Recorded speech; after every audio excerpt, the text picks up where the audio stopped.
Good day, everyone. My name is Martin Verminosa from G2C. Today, I will discuss about the ship stresses and the measures on board to counteract the effects of ship stresses. Ships are constantly subjected to various stresses. Ships are exposed to different forces from waves, cargo load, and movements at sea. If not properly controlled, these stresses can weaken the ship's structure and compromise its safety. The common ship stresses. Number one, the hugging. Number two is sagging. Number three is shear forces. Number four is torsional stress. And the fifth one is pounding or slamming. The sixth one is painting. And the last one is rocking. Okay, so let's start with the hugging. As you can see in the pictures, hugging happens when the middle part of the ship is lifted by a wave, while the front and the back are pushed down by the ship's width. So, ang resulta ni kay muliko pataas ang keel sa tunga nga makapahinay sa structure sa barko. So, unsa man ang epekto ani sa barko? Tungod sa hacking, ang taas nga parte sa barko ma-stress tungod sa tensions while ang ilawom ma-express.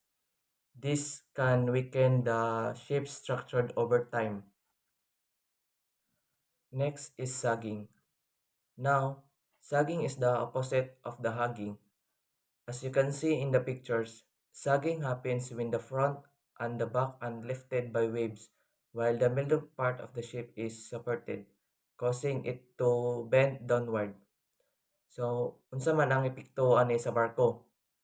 Tungod sa saging, ang ilawom sa barko ma-stress tungod sa tensions samtang ang upper deck masipak. Over time, this can cause structural damage. The third one is shear. Shear forces happen when the different parts of the ship experience uneven vertical forces. As you can see in the picture, this usually happens when the middle part of the ship is under a different pressures compared to the bow and stern. So, unsa man ang epekto ani sa barko? Shear forces can cause cracks and structural weakness, especially sa mga critical points sa barko. The next one is torsional stress. Torsional stress happens when the ships twist due to uneven wave action on the sides. As you can see in the pictures, kung kung ang usa ka kung ang usa ka kilid sa barko nasa taas nga balod ug ang pikas naa sa ubos, ang barko moliko o motuyok. So unsa man ang epekto ni sa barko? This can this can weaken the ship's frame and cause the hull to twist, which makes the ships unstable. Is painting. Painting happens when the hull plates of the ships move in out of the two changing water pressures near the bow astern. As you can see in the pictures, kung naay pressure gikan sa tubig sa panel sa hull, mosaka o molikod. Unsa man ang epektuhan ni sa barko? This prepared pressures weakness the hull over time and you can cause cracks or even leaks. Is pounding or slamming. Pounding happens when the bow of the ship hits the waves hard, especially when moving fast rough seas. As you can see in the pictures, kung paspas ang dagan sa barko o kalit nga mabangga sa balod, ang epekto kay kusog ang pag-igo sa hull. Unsa man ang epekto ani sa barko? This can damage the bow or keel and make the ships unstable. Is rocking. Rocking happens when the ships sway from side to side in through seas. As you can see in the pictures, kung kusog ang bawod og musayaw ang barko gikan sa usa ka kilid padulong sa pikas, ang epekto kay pressure sa transverse frames. Unsa man ang epektuhan ni sa barko? This puts pressure on the ship's bulkheads and transverse frames, which can weaken the ship's structure. So now, let's proceed to the measures to counteract the ship's stresses. Number 1. Structural design features.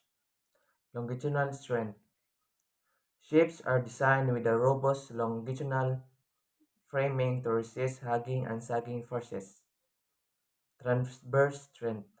Frames and bulkheads are added to counteract rocking and terrestrial stresses. Double bottom strength. Provides extra strength and distribute leads evenly, reducing shear and bending stresses. Reinforces bow and stern areas. Straight, threaded with the thicker plates to withstand planting and pounding stress. So, una kay structural design features. Sa structural design, kinahanglan nga lig-on ang design sa barko para ma-overcome sa mga stress. Ang barko gitukod nga naay kusgan nga longitudinal strength para maka-resist sa hugging and sagging. Kani makatabang sa pag-maintain sa porma sa barko bisan og naay kusog nga bawd. Ang pagdugang og mga frame og bulkheads makatabang og pagpugong sa rocking to torsional stress. Makapugong ni sa mga pag-uyog sa barko sa kilid o pagtuyok sa tunga. Ang paggamit og double bottom construction makapalig-on sa barko ug makapatabang sa pag-apod-apod sa load evenly. This reduce shear and bending stress. Ang bow ug stern sa barko gipalig-on gamit og thicker plates para maka-overcome sa painting ug pounding nga stress. Number 2. Loading and ballasting practices. Proper cargo distribution. Evenly distribution cargo weight to avoid excessive shear forces or uneven loading which can amplify sagging or hugging. Ballast management. Adjust ballast to maintain an even keel and reduce stress concentration, especially during unloading or rough weather. Avoid overloading. Adhere to the load line marks to ensure the ship is not overloaded, minimizing structural strain. Ikaduha kay ang loading and unbalancing practices. Importante ang saktong pagkarga sa barko para malikayan ang stress tungod sa dili balance nga gibugaton. Ang saktong pag-apod-apod sa mga karga makatabang sa paglikay sa shear forces og uneven loading nga makapalala sa saging ug haging. Ang ballast mauni ang tubig nga ibutang sa barko para mabalas ang gibugaton. Proper ballast adjustment makatabang sa pag-maintain sa husto nga keel position, labi na inig unloading o sa mga panahon nga kusog ang bawd. Importante usab nga mosunod ang load line marks para ay kung sobra sa load maguba ang structure sa barko ug mosamot ang stress sa hull. The third is operational measurement. Speed adjustment. Reduce speed through seas to minimize pounding and slamming forces. Course alterations. Change course to avoid hitting waves head-on, reducing torsionals and slamming stress. Weather routing. Use weather routing system to avoid areas with through seas and high wind conditions. Ang ikatulo kay operational measurement. Mga hakbang nga mga buhaton samtang magbiyahe ang barko para malikayan ang stress. Kinahanglan hinahinay ang dagan sa barko kung kusog ang balod para malikayan ang pounding og slamming. Kung paspas ang dagan, mas dako ang impact sa hull. Kung makita ang kusog nga bawd, likayi ang mga direkta sa tubangan sa bawd. Ang pag-usab sa mga direksyon makatabang sa pagpaminos sa torsional o slamming stresses. Gamita sad ang weather routing system para malikayan ang lugar nga dunay kusog nga bawd ug hangin. Ang ikaupat, monitoring monitoring and maintenance. Stress monitoring system. Modern ships are equipped with the stress monitoring system to provide real-time data on hull stresses, allowing timely corrective actions. Regu- regularly inspections, frequency inspection of critical areas, or etc. Help identify and address structural issues early. Main, maintenance of structural integrity, repair cracks, cor- corrosions or deformation in hull plating and frame promptly. Importante nga regular nga gi-monitor o gi-maintain ang barko para malikayan ang kadaot sa structure. Ang modernong barko na naanay mga stress monitoring system nga makapahatag og real-time data sa hull stresses. Kung makita ang taas nga stress, maka-react dayon og ang crew og para malikayan ang kadaot. Ang pag-inspect sa mga critical areas sa barko sama sa keel, bulkheads ug frame makatabang sa pag-discover sa mga cracks o defects sa kung naay makita ang crack, corrosion o deformation, kinahanglan dayon ayohon para malikayan ang mas dako nga kadaot. Kalima, use of bulkheads, water teeth and bulkheads. Limit the speed of floating and enhance transverse threat. Collisions bulkheads protect the ship from damage caused by head-on impacts.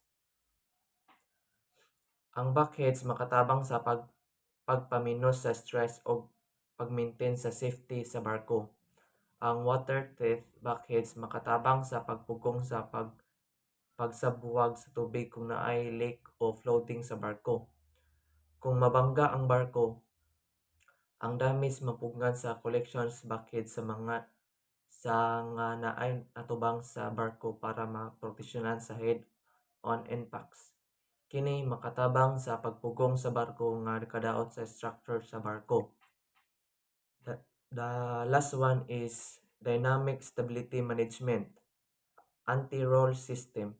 Use stabilizer fines of gyroscopic stabilizer to reduce rolling and its associated stress. Trim or optimizations. Maintain an optimal train to distribute stress evenly across the hull. Para malikayan ang stress, kinahanglan nga balance og stable ang barko samtang naglawig. Ang paggamit og stabilizer fence or gyroscopic stabilizer makahatag sa pagpaminos sa rolling o pagsayaw sa barko. Makapugong ni sa pagsayaw sa barko bisan og naay kusog nga balod. Ang term trim kay ang balas sa height ug sa atubangan sa likod sa barko. Kung ma-optimize ang term, evenly distributed and stress and hull ug dili mabug-atan ang tunga o kilid sa barko. Stresses natural nga mahitabo samtang naglawig ang barko. Labi na kung kusog ang bawd o dili balance ang karga. Pero pinapaagi sa husto nga structural design, proper loading and ballasting, operational adjustment or regular maintenance, mapugnan nato ang kadaot nga nahimong resulta sa saging, torsional ug uban pang stress sa barko. Ang pagbutang og bulkheads ug stabilizers makatabang usab sa pag-maintain sa balance ug kalig-on sa barko.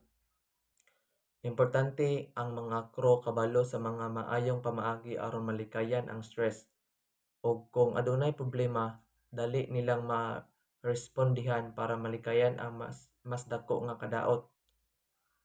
So kung masabtan nato og tarong ang mga klase sa shape stress ug ang mga pamaagi sa pag counter counter re- counteract ani masigurado nato ang mas safe ug mas lig-on ang barko bisan bisan sa lisod nga kondisyon sa dagat.